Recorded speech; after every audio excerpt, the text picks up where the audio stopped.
Question है कि Huygens के तरंग सिद्धांत के आधार पर अपवर्तन के नियम की व्याख्या।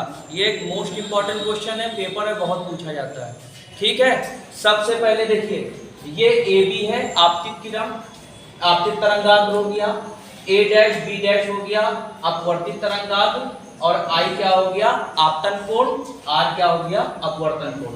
अब सुनिए, चित्रानुसार जब समांतर किरणें अपवर्तक पृष्ठ के बिंदु ए पर, यह अपवर्तक पृष्ठ है, इसके बिंदु ए पर टकराती हैं तो बिंदु ए क्या हो जाता है, नवीन तरंगाग्र का केंद्र बन जाता है, यानी इससे नई नई तरंगाग्र उत्पन्न होने लगती है, तरंगाग्र का केंद्र बन जाता है। जितने समय टी में तरंग बी से ए डैश तक पहुंचती है, उतने ही समय में द्वितीयक तरंगिकाएं बिंदु ए से बी डैश तक पहुंचती हैं। अब सुनिए, देखिए दूरी बराबर फॉर्मूला होता है 4 गुणे समय।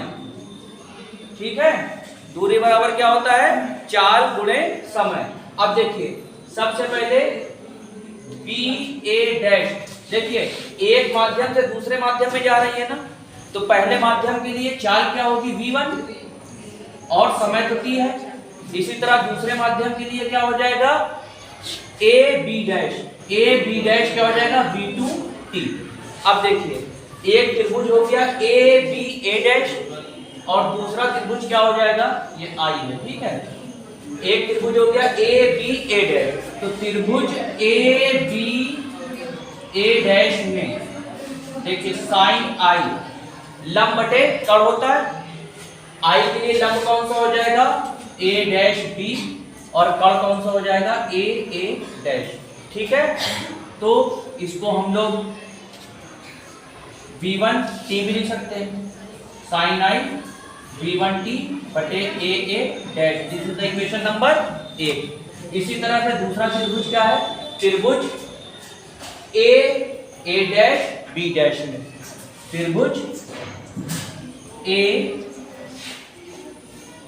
डैश बी डैश में, इसमें क्या हो जाएगा साइन आर बराबर, अब देखिए इसके लिए लंब कौन सा हो जाएगा ए बी डैश लंब का काम करेगा और ए डैश ये कण का काम करेगा। तो साइन आर बराबर क्या हो जाएगा, साइन आर बराबर हो जाएगा, इसका मान है v2t बटे A dash, this is the equation number 2।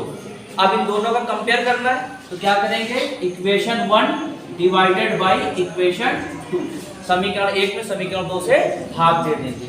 अब देखिए साइन आई इधर है अपॉन साइन आर, इसी तरह से v1t बटे ए डैश, और अगर हम इसका गुणा कर देंगे तो नीचे वाला ऊपर हो जाएगा और ऊपर वाला नीचे हो जाएगा, दिस वन कैंसिल, टी से टी कैंसिल, तो साइन आई बटे sine R is equal to v1 upon v2।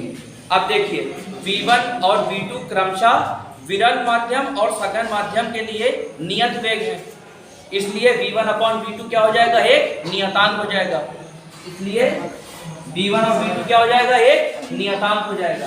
तो जब ये नियतांक हो जाएगा, क्योंकि साइन आई बटे साइन आर बराबर क्या हो जाएगा, ये कांस्टेंट हो जाएगा, नियतांक कांस्टेंट, और यही स्नेल का नियम है। तो सिद्ध हो गया कि हाइगेंस के तरंग सिद्धांत के अनुसार अपवर्तन के नियम की यही व्याख्या है। ठीक है, ये किस नियम का पालन, ये कौन सा नियम है, स्नेल का नियम है ना, आपतन कोण कीजिए अपवर्तन कोण कीजिए का अनुपात एक नियतांक होता है।